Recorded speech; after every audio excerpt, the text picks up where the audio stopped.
ভয় আর রহস্যের অদৃশ্যে জগতে স্বাগতম। এটি হলো ভূতের দুনিয়া। আজ আমরা শুনব হুতুমপুরের অভিশপ্ত পুকুর, এক চাষি রামুর ভয়ঙ্কর গল্প। যদি ভূতের গল্প ভালো লাগে তবে ভিডিওটিতে লাইক দিন। আরও ভয়ঙ্কর রহস্য পেতে সাবস্ক্রাইব করুন ভূতের দুনিয়া চ্যানেলকে। ঘণ্টা চিহ্নে চাপ দিতে ভুলবেন না, কারণ পরের গল্প আরও ভয়ঙ্কর।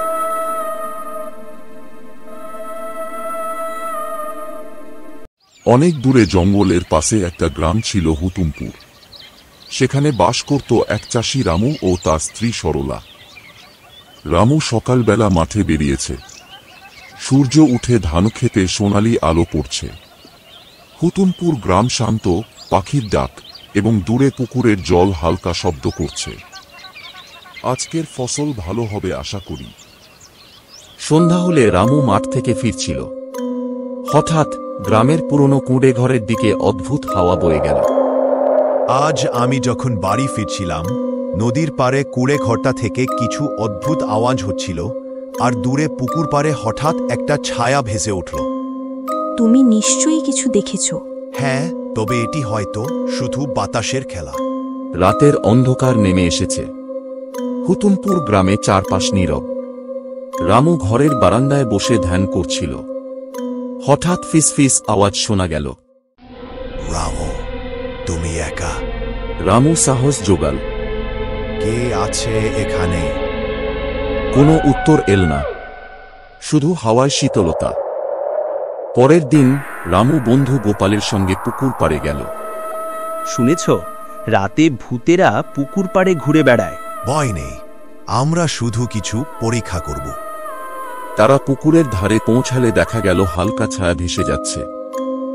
হঠাৎ আবার ফিসফিস আওয়াজ শোনা গেল। তুমি এখানে কেন এসেছ? আমি শুধু সত্যি জানার জন্য এসেছি। ছায়া ধীরে ধীরে তাদের দিকে এগোতে লাগল। রামু এবং গোপাল পালিয়ে পুকুর পাড়ের পুরনো খুপরিতে প্রবেশ করল। ঘরটি নীরব এবং ধুলোর ঢাকা। এই ঘরটা তো অনেক পুরনো। এখানে হয়তো অনেক বছর আগে কেউ থাকত। হয়তো এখানেই রহস্য লুকানো। হঠাৎ ঘরের কোণ থেকে হালকা আলো ঝলক দিতে লাগল। অদৃশ্য কণ্ঠ ফিসফিস করতে লাগল। তুমি এখানে কেন এসেছ? আমি সত্যি জানার জন্য এসেছি। রামু টর্চ ব্যবহার করে দেখল। সেখানে চারিদিকে কঙ্কাল আর হাড় পড়ে আছে। এসব কি? এখানে কি ভূত আছে? হ্যাঁ, এখানে ভূতেরা নিশ্চয়ই আছে। ঘরের মধ্যে হঠাৎ আগুনের ফুলকির আলো ঝলমল করতে লাগল। এটা কোনো সাধারণ আগুনের আলো নয়। হালকা ধোঁয়া ভেসে উঠল। তারা জানল ঘরে অদৃশ্য শক্তি রয়েছে। হঠাৎ কুড়ে ঘরের দেওয়ালের কঙ্কালটা অদৃশ্য হয়ে গেল। অদ্ভুত একটি দরজা দেখা গেল। আমরা কি এখানে ঢুকব? হে, এখানে নিশ্চয়ই রহস্য লুকানো।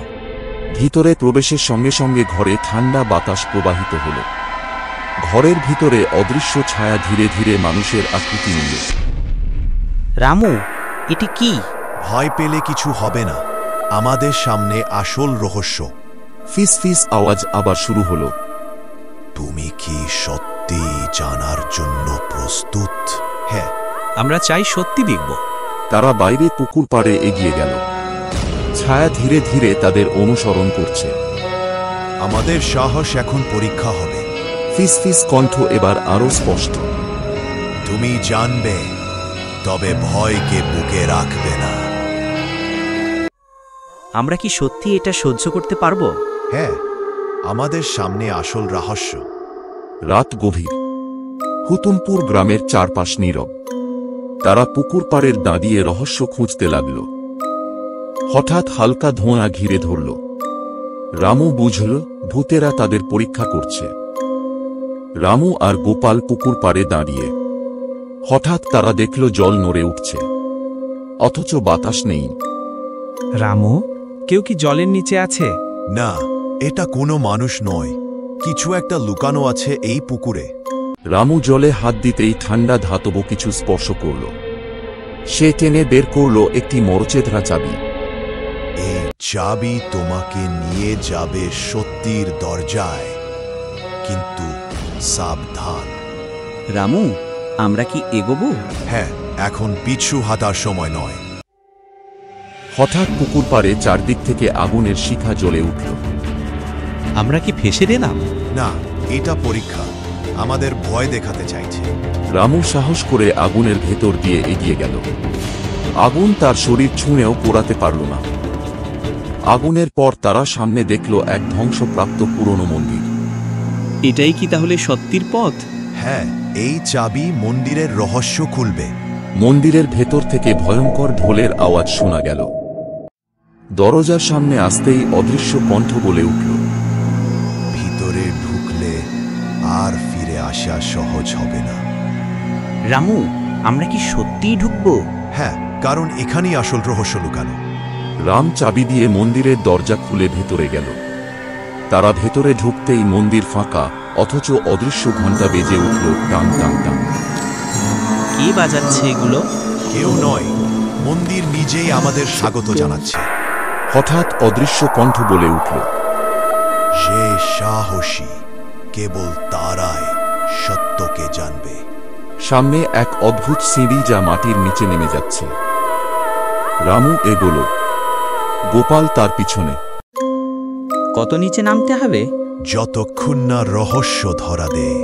অন্ধকারে তাদের চারপাশে অনেক ছায়া ভেসে উঠল। একটি ছায়া বলল, তোমরা যদি সত্যি দেখতে চাও তবে তোমাদের সবচেয়ে ভয়ঙ্কর স্মৃতির মুখোমুখি হতে হবে। গোপাল কেঁপে উঠল। তার সামনে তার শৈশবের ভয়ঙ্কর দৃশ্য ফুটে উঠল। রামু দাঁতে দাঁত চেপে বলল, আমরা ভয়কে জয় করব। ছায়ার ভেতর থেকে এক ভয়ঙ্কর দৃশ্য দেখা দিল। গোপাল দেখল তার মৃত দাদু তাকে ডেকে বলছে, তুই শপথ ভেঙেছিস, তোর শাস্তি হবে। না, আমি কিছু ভুল করিনি। রামু বলল, এটা আসল নয়, এটা শুধু তোর ভয়। চোখ বন্ধ করো আর বিশ্বাস করো, এটা মিথ্যে। গোপাল চোখ বন্ধ করতেই সেই ছায়া মিলিয়ে গেল। এবার ছায়ারা রামুর সামনে এক ভয়াবহ দৃশ্য হাজির করল। সে দেখল তার মৃত বাবা তাকে বলছে, তুই সত্য খুঁজতে গিয়ে নিজের পরিবারকে ভুলে গেছিস। রামুর বুক কেঁপে উঠল, কিন্তু সে জোর গলায় বলল, আমি সত্যের খোঁজেই আছি, তাতে কেউ অপমানিত হবে না। হঠাৎ ছায়া ফেটে আগুনের ফুলকি বের হল, কিন্তু রামু দৃঢ় দাঁড়িয়ে রইল। ছায়ার পরীক্ষা পেরিয়ে তারা সিঁড়ির শেষে পৌঁছল। তারা এক বিশাল ঘরে প্রবেশ করল। হঠাৎ অদৃশ্য কণ্ঠ শোনা গেল, সাহসী হলেও সাবধান।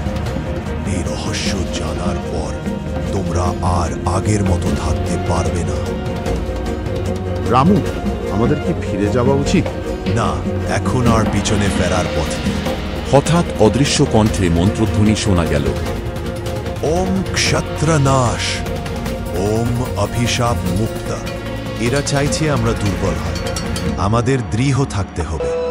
হঠাৎ মাটির ভেতর থেকে একটা মোটা চামড়ার বাঁধানো গ্রন্থ বেরিয়ে এলো। গ্রন্থের মরাটে লেখা, অভিশাপ মুক্তির পথ। রামু সেটা তুলে নিল। বইটা কি নিজে থেকেই উঠল? হ্যাঁ, এটাই আমাদের উত্তর। গ্রন্থ খোলার সঙ্গে সঙ্গেই চারদিকে আগুনের দেয়াল ঘিরে ধরল। হঠাৎ অদৃশ্য কণ্ঠ ভাসতে লাগল, যে ভয়কে জয় করতে পারবে সেই বইয়ের সত্যি পড়তে পারবে। রামু চোখ বন্ধ করে সাহস নিয়ে আগুনের ভেতরে পা বাড়াল। অবাক হয়ে গোপাল দেখল রামুর শরীরে আগুন লাগছে না। সেও সাহস করে রামুর পেছনে ঢুকে পড়ল। গ্রন্থ খুলতেই তার দেখল অভিশাপ মুক্ত হবে যদি চাঁদের আলোয় পূর্ণিমার রাতে পুকুরের মাঝখানে অগ্নি প্রদীপ জ্বালিয়ে ভয়ের নামে শপথ ভাঙা হয়। মানে আমাদের ওই পুকুরের মাঝখানে যেতে হবে? হ্যাঁ, এইটাই শেষ পরীক্ষা। রাত আরো গভীর, পূর্ণিমা কাছাকাছি। রামু আর গোপাল সিদ্ধান্ত নিল আজ রাতেই তারা পুকুরের মাঝখানে যাবে। যদি ব্যর্থ হই? ব্যর্থ হলে মৃত্যু, সফল হলে মুক্তি। তারা গ্রন্থ, চাবি আর প্রদীপ নিয়ে মন্দির থেকে বেরিয়ে এলো। পুকুর পাড়ে নীরব অন্ধকারে শুধু পেঁচার ডাক শোনা যাচ্ছিল। চাঁদের আলোয় হুতুমপুর পুকুরটা সাদা কুয়াশায় ঢাকা। রামু আর গোপাল একটি ছোট নৌকো নিয়ে পুকুরে নামল। নৌকা মাঝপথে যেতেই কুয়াশা হাতের মতো ছুঁড়ে এলো, যেন নৌকো উল্টে দিতে চাইছে। নৌকা ডুবে যাবে। না, গ্রন্থের মন্ত্র পড়ো।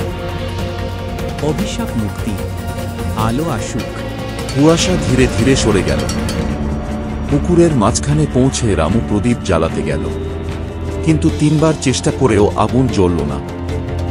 হঠাৎ পুকুরের জল থেকে অদৃশ্য কণ্ঠ ভেসে এলো।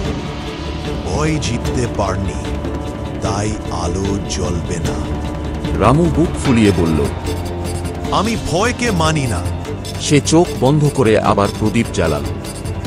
এবার আগুন টিকটিক করে জ্বলে উঠল।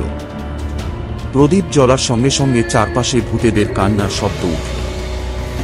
রামু প্রদীপ উঁচু করে ধরে বলল, আমি প্রতিজ্ঞা করছি, এই গ্রাম থেকে ভয়ের শাসন শেষ হবে। গোপালও হাত জোট করে বলল, আমরা অভিশাপ ভাঙব।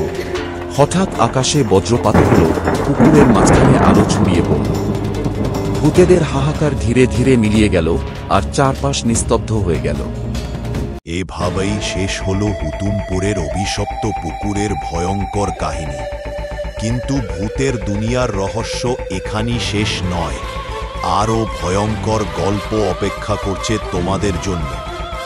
ভিডিওটি ভালো লেগে থাকলে লাইক দিন, কমেন্টে লিখে জানিয়ে দিন আপনার মতামত।